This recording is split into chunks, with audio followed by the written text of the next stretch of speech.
साष्टांग नमन हे माझे गौरी पुत्रा विनायका भक्तीने स्मरता नित्य आयुष्कामार्थ साधती प्रथम नाव वक्रतुंड दुसरे एकदंत ते तिसरे कृष्ण पिंगाक्ष चौथे गजवक्त्र पाचवे श्री लंबोदर सहावे विकटनावते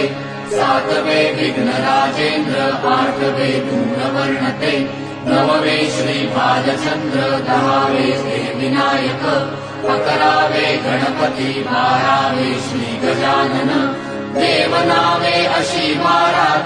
संध्या म्हणेनर विघ्न भीती नसे त्याला प्रभो तू सर्व सिद्धिद विद्यार्थ्याला मिळे विद्या धनार्थ्याला मिळे धन पुत्रार्थ्याला मिळे पुत्र मोक्षार्थ्याला मिळे गती जपता गणपती स्तोत्र